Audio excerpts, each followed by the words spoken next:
The passage I'm going to share with you guys today really is going to separate the wheat from the tares, the children of God from the children of the devil.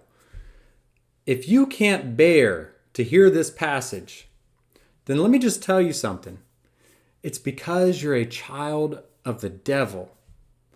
And it's not just me saying this. It's what Jesus says to believers who can't bear to hear his words in this passage. And really, this shouldn't surprise us that this is the way that believers respond to Jesus. Because it's always been this way. It's always been the child of the slave will persecute the child of the free woman. It's always been those who walk in unrighteousness who will persecute those who walk upright and holy and in righteousness. It's always been this way. If we just look back to Cain and Abel, Cain murdered his brother. Why? Because it says that his deeds were evil and his brothers were righteous. If we just look at all the prophets that were sent to the rebellious house of Israel, time and time again, they were rejected, scorned, maligned, despised, and many of them were murdered. And then Jesus comes on the scene and the Pharisees kill him. Why? Because he says that the world hated him because he testified that its deeds were evil. In John 3:18 through 20, it says that people don't come to the light. They don't come to AKA Jesus. Why? Because their deeds are evil and they don't want them exposed. So this really shouldn't surprise us that this is the way it is. If you guys have done any street preaching or done any evangelism and preached holiness, or even just gone to friends and family and confronted another believer about them walking in unrighteousness and living an unholy life, you will get met with something very similar to this. And if you've ever been out evangelizing, most of the people who will confront you and attack you aren't atheists. Yes, you will get some that are atheists, but overwhelmingly, most of the people who will come against you are other believers, other lukewarm believers who are walking in unrighteousness and they want to justify their sin and they can't bear to hear these words that I'm about to share with you today. So let's go ahead and look at them. It's John 8, really starting at 30. I want to make clear that Jesus is talking to believers here, okay? Let's look at verse 30. It says, as he was saying these things, many believed in him. So these are believers. If you believe in Jesus, that makes you a believer. Verse 31, so Jesus said to the Jews who had believed in him. Okay, so I just want to make it very clear up front that Jesus is addressing believers, those who have believed in Jesus. And he tells them this. He tells these believers, if you, believer, abide, which means remain, in my word. See, if is a conditional word. If you, believer, abide in my word, you are truly my disciples, and you will know the truth, and the truth will set you free. Well, free from what? Well, this is almost exactly what they ask here. They answered him, we are offspring of Abraham and have never been enslaved to anyone. How is it that you say you will become free? Well, what is Jesus talking about? Being freed from? Well, he goes on to say, he's talking about being freed from sin and not just the penalty of sin. Listen to this. Jesus answered them, truly, truly, I say to you, everyone means everyone. Everyone who practices sin is a slave to sin. Well, but Jesus, but what about if I'm a believer? What about if I'm a Christian? Well, he's addressing believers here, as we just talked about. He's addressing those who believed in him. And he answered them, those people who believed in him. Truly, truly, I say to you, believer, everyone, believer or not, everyone means everyone who practices sin is a slave to sin. The slave does not remain in the house forever. The son remains forever. See, this belief in Jesus gets you in the house, but Jesus says here in verse 35 that you will not remain in the house forever if you're still practicing sin. That's what he says in verse 34. the slave does not remain in the house forever. The slave is in the house. He's in the house. He just won't remain forever. He will be cut off, like it says in John 15:6, that those who don't abide in him. See, it says, whoever abides in my word, they will become free. But whoever doesn't abide in him, like it says in John 15:6, will be cut off, wither, and be burned. That's hellfire, folks. The slave does not remain in the house forever. The Son remains forever. So if the Son sets you free, well, free from what? Well, he explained, from practicing sin, not the penalty of sin. He says everyone who actually practices sin is a slave to sin. And if Jesus sets you free, you will be free indeed. Free from practicing sin. That's what it says. And so many are not going to be able to bear this. They can't stand. If you talk about freedom in Jesus, if you talk about the Holy Spirit freeing you from your sin, the children of the devil can't stand this. They will accuse you. They will come against you. They will rail against you. But that's what it says here. The Holy Spirit is powerful, friends. He can free you from bondage. Jesus breaks the chains. Do you believe this? Do you believe the words of Jesus here? If the Son sets you free, you will be free indeed. And then look at this. They try to argue with him. They say, well, actually, hold on. Jesus says, I know that you are offspring of Abraham, yet you seek to kill me because why? Because my word finds no place in you. They don't believe this. They don't believe that they can be freed from their sin. They don't believe that if they still practice sin, that they are a slave to sin and will not remain in the house forever. They don't believe this. I speak of what I've seen with my father, and you do what you have heard from your father. They answered him. Here's what they argue. They answered him, Abraham is our father. Okay, what's the modern day equivalent of this? Well, but we're children of God. We're believers in Jesus. We've trusted in the finished work of the cross.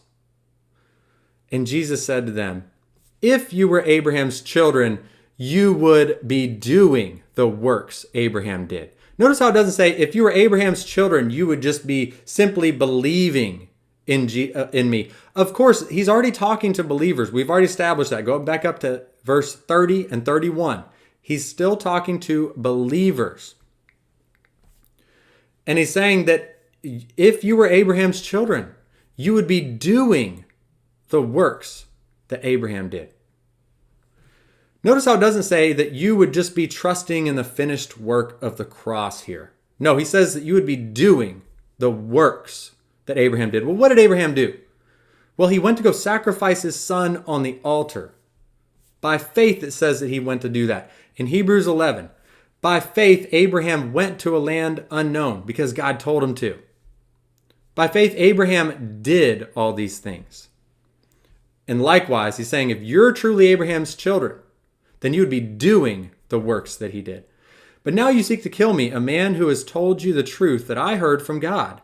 This is not what Abraham did. You are doing the works your father did.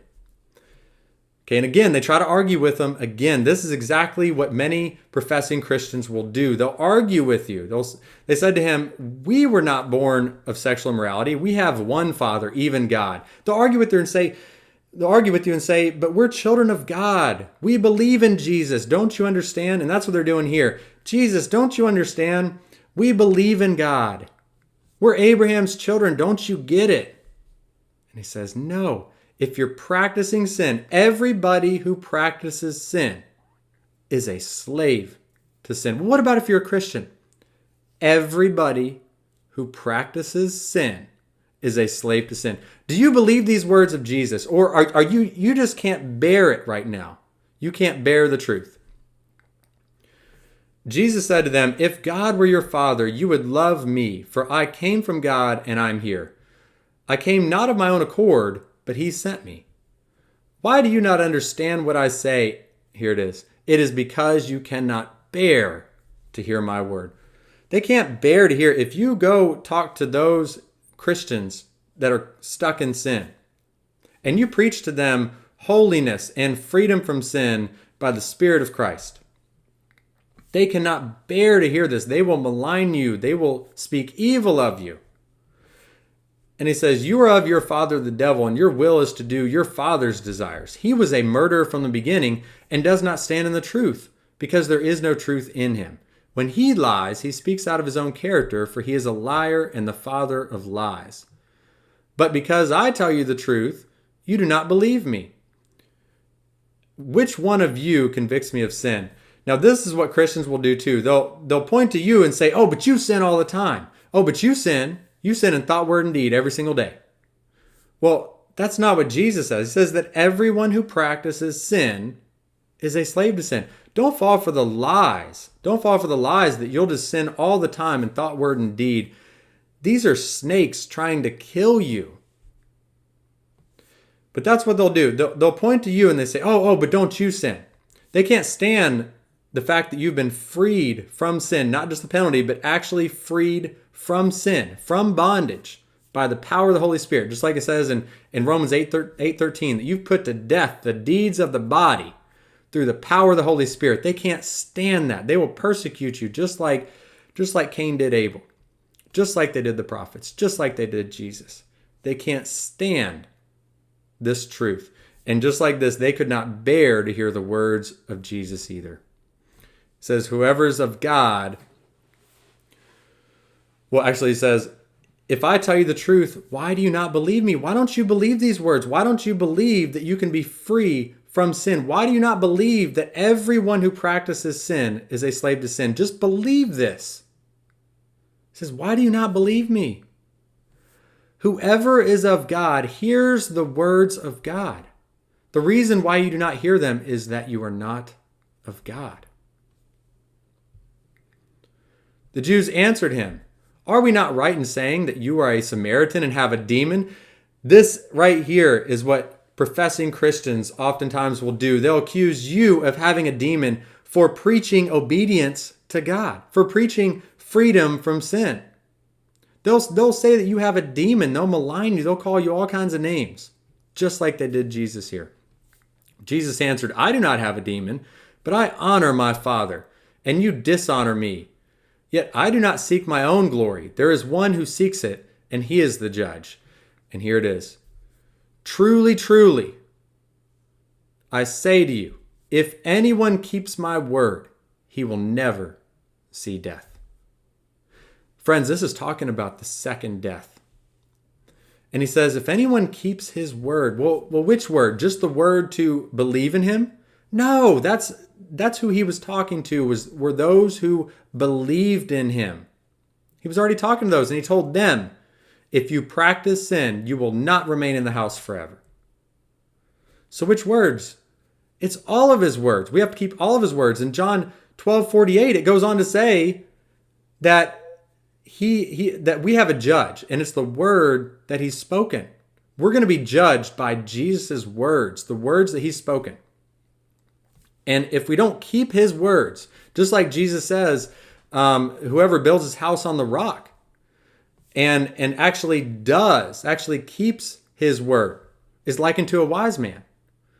James says, don't just be hearers of the word, but be doers.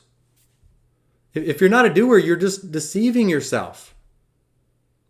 And he says, if anyone keeps my word, it's all of his words, then he will never see death. Then he will be made free. He will know the truth, and it will set him free. See, a lot of people wonder how to get free from sin. Well, Jesus tells us. Jesus tells us right up here, just like he told them, just like he told those who believed in him. If you abide in my word, you are truly my disciples. If you abide. So this means not just hearing it, but doing it. So if you hear his word, you got to be in the word. Just like it says in 2 Peter, the first chapter of 2 Peter, that you're moving on from just faith.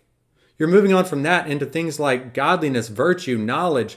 You're increasing your knowledge. You're reading the Bible as much as you possibly can. It says, if you remain in my word, then you are truly my disciples, and you will know the truth, and the truth will set you free. It's remaining in his word. It's reading his word.